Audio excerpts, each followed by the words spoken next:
Hi everyone, welcome to a new Bible study and a new day, a nice sunny beautiful day outside, at least where I am here in Albania. We're going to talk about 2 Chronicles chapter 22 today. And there's only 12 verses, I think, in this chapter. Am I right about that? 12? I should know this. Yes, there are only 12 verses in this chapter. You might think that it's short and there's not much here, but man, there's a ton in these 12 verses, especially key figures, key characters that we need to talk about. There's a lot of people here, and for many of these characters, you'll find additional information about them in 1st and 2nd Kings. If you're with us for those studies, that will make this study a little bit more robust, I guess. Like, you'll have a greater appreciation for what's going on here if you've done the studies in the Kings, because we have more details about it there. But you'll notice that in 2 Chronicles, we are primarily focused on the kings of Judah. We aren't talking a whole lot about the kings of Israel, but they will be briefly mentioned here. And so if you know their stories, that fills in a lot of details and makes the story richer. So anyway, let's talk first about our timeline, our historical timeline. When did these events take place? Ahaziah is the king here. You remember in the last chapter, he's introduced as Jehoahaz. He has two names, so Jehoahaz or Ahaziah. This entire chapter, he's going to be referred to as Ahaziah. He reigned over Judah for just 1 year in approximately 885 BC. We're also going to talk about his mother, Athaliah, who takes the throne after her son's death, and she reigns for the next 6 years. So this chapter covers 885 to 879 BC or so. So now for our very robust character section. First of all, we have Ahaziah, also known as Jehoahaz. He became king after his father's death, and he ruled for just 1 year. Then we also just talked about Athaliah. That's his mother, who seizes the throne after Ahaziah's death. Now this is where it can get somewhat confusing. Ahaziah's father was Jehoram of Judah. Almost at the same time, there's another Jehoram reigning as king, not over Judah, but over the northern kingdom of Israel. And what's even more confusing is he's also known as Joram. So he has two names that are the same as the other guy, but they're kings of different kingdoms. So this guy is king of Israel, the northern kingdom, and he's going to have some interactions with Ahaziah. But remember, he's not the same guy that we talked about in chapter 21, even though his name is exactly the same. Now we have Jehu. We don't talk about Jehu nearly as much as we do in 2 Kings here, but God appointed Jehu to purge Israel of the evil influence of Ahab and his household. He killed the reigning king of Israel and the reigning king of Judah, and we'll talk about that more in our outline section. You can read about him in 2 Kings chapter 9 and 10. He's kind of an interesting guy. Okay, and then we have Joash. Joash was Amaziah's son who survived the murder of the royal family. And then Jehoshabeth, or Jehosheba as she's known in Kings, she saves baby Joash from murderous Athaliah. More on that in the outline. So let's finally move over to, well, first we have to do our map and then we'll do our outline. And I will say this is probably going to be a chapter where you want to download the PDF to keep all of these names straight, or save it on your computer or something so you can reference back to this. All right, now for the map. We're going to talk about a place called Ramoth Gilead, which we've talked about in the past. It's way up in the territory of Gad, and the northern part of their territory on the east side of the Jordan River. Jehoram of Israel and Ahaziah partnered together to attack the Syrians that are at Ramoth Gilead. Then we have Jezreel. Jezreel is a city in the territory of Issachar on the other side of the Jordan River. Ahaziah visits Jehoram at that city, and there's some significant events that happen in and around there. And then we're going to talk about Jerusalem. This is going to be the capital of the kingdom of Judah, and this is where the temple is located.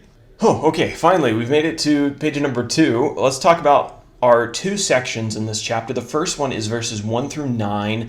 Amaziah, or I keep messing these up. There's an Amaziah, there's an Ahaziah. They all have different names. I can't even keep them straight. You won't be able to see it, but I've already recorded the beginning of this video like 4 times because I can't get the names out correctly. So if you're confused, don't worry. I'm also slightly confused. I mean, it's not hard once you get it down on paper and you kind of lay it out and put it in the outline, but just saying all the names and pronouncing them and keeping them straight in your head is challenging. So anyway, now that you've heard of my blunders, let's start that again.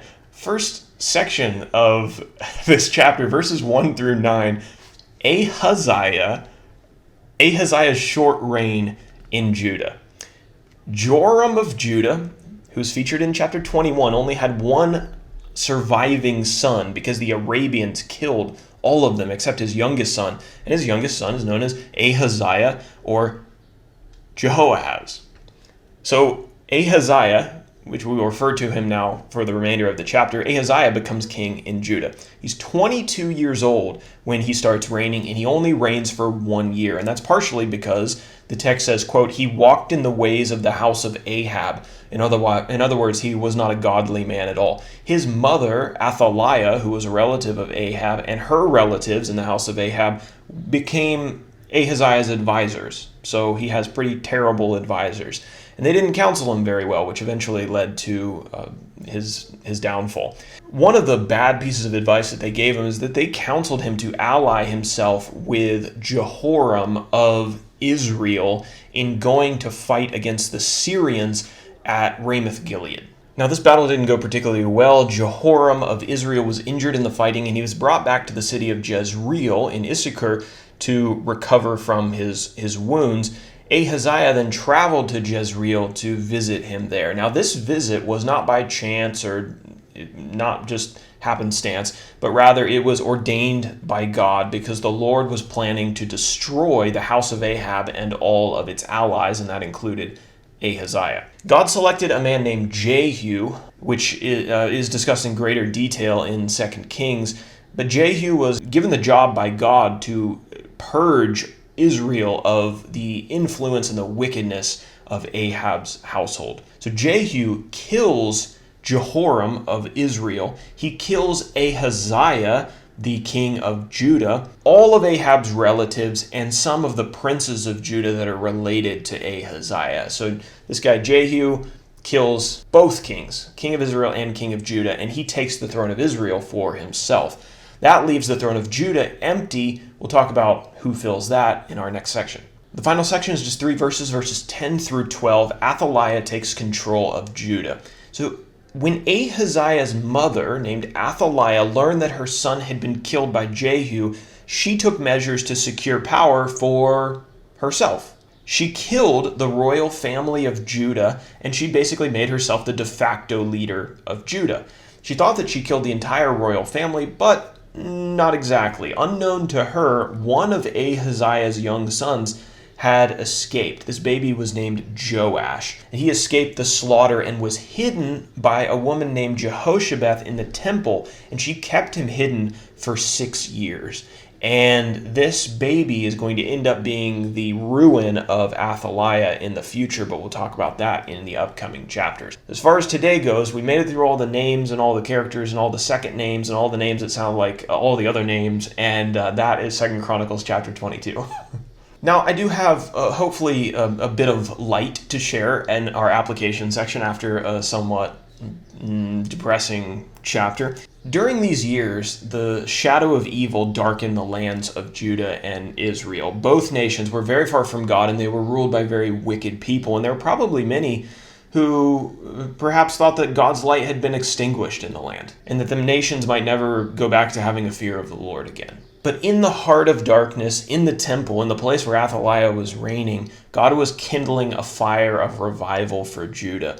Joash would soon take the throne from Athaliah and restore a love for God in the nation. The application for us is that evil is not going to win. It cannot win. Darkness will eventually be entirely banished by light. And there will be dark periods probably in our lives or in future generations, but there's no darkness that can extinguish the light of Christ.